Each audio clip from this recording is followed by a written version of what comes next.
On 11th July 2025, in Gurugram, a 25-year-old tennis champion was cooking breakfast in her family kitchen when her own father walked in with a gun. Radhika Yadav had climbed to rank 35 nationally, coached dozens of students, and was planning her wedding. But her success had become her death sentence. This is the story of why a father chose to destroy the daughter he had once trained to be a champion. Radhika Yadav wasn't just another tennis player. Born on 23 March 2000, she possessed that rare combination of natural talent and relentless determination that separates champions from competitors. Her racket became her weapon of choice on courts across India. By her early 20s, she had climbed to an impressive AITA ranking of 35 in singles and 53 in doubles. Her ITF doubles ranking reached 113 internationally, numbers that represented years of 5 a.m. practice sessions, strict diets, and sacrificing everything most young women her age took for granted. But here's what made Radhika different. When a devastating shoulder injury threatened to end her competitive career, she didn't give up. She pivoted. She became a coach, sharing her expertise with the next generation of tennis hopefuls across Gurugram's academies. This transition would save her career, but it would also cost her life. To the outside world, Deepak Yadav was the proud father of a tennis star. He had supported her journey and celebrated her victories. But inside the family home, as Radhika transitioned from a globetrotting competitor to a local business owner, the dynamic began to shift. The freedom Radhika had experienced while traveling began to feel like a distant memory. At home, her newfound independence was not celebrated. It was scrutinized. Her father's pride seemed to curdle into a possessive and suffocating form of control. Her close friend, Himanshika Singh Rajput, later recounted the atmosphere Radhika endured.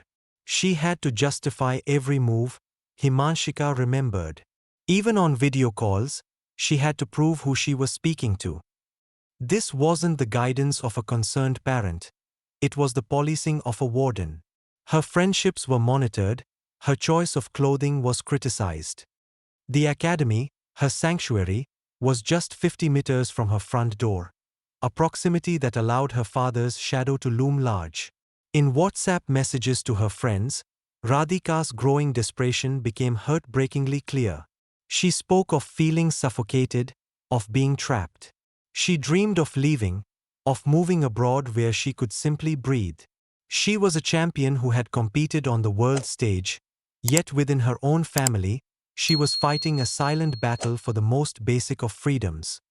The morning of 10th July, 2025, began like any other. At around 10:30 a.m., Radhika was in the kitchen, preparing breakfast. It was a mundane, everyday act. Her father, Deepak Yadav, entered the kitchen. He wasn't there to talk. He was carrying his licensed pistol. Without a word of warning, he aimed the weapon at his own daughter and fired. He shot her 4 times. The sound of the gunshots ripped through the morning calm. Radhika's uncle, who was elsewhere in the house, rushed to the kitchen. He found his niece lying in a pool of her own blood. Family members scrambled to get her help, rushing her to a nearby hospital.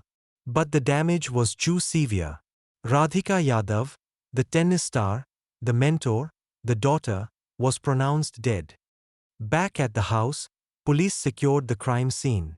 The murder weapon, Deepak's licensed pistol, was recovered. The initial facts were stark and undisputed. A father had shot and killed his daughter in their family home. As news of the tragedy spread, so too did speculation. Whispers of a secret love affair began to circulate online. But the police investigation quickly and firmly dismantled these rumors. A thorough examination of Radhika's communications revealed no evidence of any such relationship. The truth, investigators would soon discover, was rooted deeply in the family's internal struggles, documented in the very messages Radhika had sent to her friends, pleading for a way out. In the immediate aftermath, Deepak Yadav did not run. When his brother confronted him in the horror of the moment, Deepak's response was chilling and direct. He confessed, "Maine kanya vad kar diya hai. I have committed the killing of a daughter." It was a statement devoid of remorse. Later, in police custody, he reportedly told officers that he wanted to be hanged for his crime. This was not a crime of passion, a sudden, impulsive act. The investigation pointed to something far more insidious, a slow-burning fire of resentment that had finally exploded. The why was a toxic cocktail of wounded pride, patriarchal entitlement, and profound social shame. Dr. Pavitra Shankar, a psychiatrist who analyzed the case dynamics, spoke of the concept of displaced rage. For years, Deepak had been the proud father of a successful athlete. Her success was his success. But as Radhika became an independent woman with her own career and income, the narrative began to change. According to reports, Deepak became the subject of taunts from others in his village. He was accused of living off his daughter's earnings, a deep insult to his sense of masculinity and his role as provider. The pride he once felt was replaced by a gnawing sense of shame. His daughter's independence, her modern lifestyle, and her ambition were no longer sources of pride. They became symbols of his own perceived failure and loss of control. In this warped perspective, her freedom was his humiliation. As Dr. Shankar explained, in some families, the parent-child relationship becomes dangerously entangled with identity. Radhika was a reflection of him.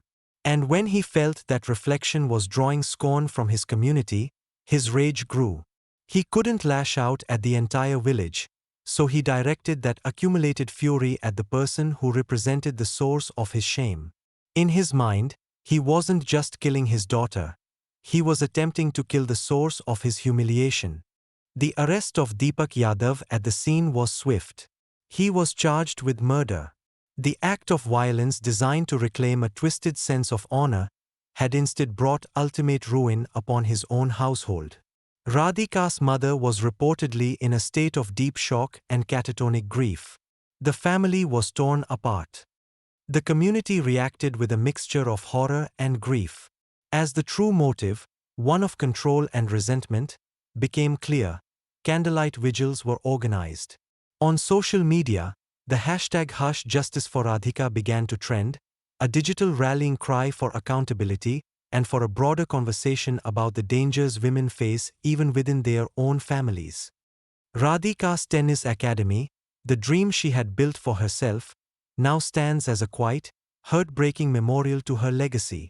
The case of Radhika Yadav serves as a chilling indictment of a society that can, at times, celebrate a woman's success only as long as it remains within prescribed boundaries. Her journey on the world's tennis courts was one of triumph and strength. But her final, most desperate battle was fought in silence, at home, for the simple right to be free. Radhika Yadav's story is a profound tragedy. It's the story of a life filled with immense promise, a life that was stolen not by a stranger, but by the person who should have been her staunchest ally.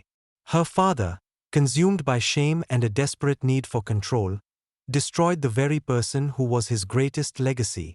This case highlights the unseen struggles that can exist behind even the most polished public image of success.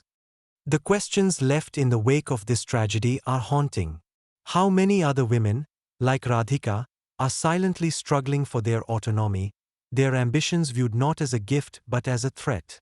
How do we, as a society, move beyond a culture where a woman's independence can be perceived as a source of shame for her family? Radhika's story is a powerful and painful reminder of the price that women sometimes pay for daring to be free. We want to hear your thoughts. What can be done to better protect women who are fighting for their independence within their own families? Share your perspective in the comments below.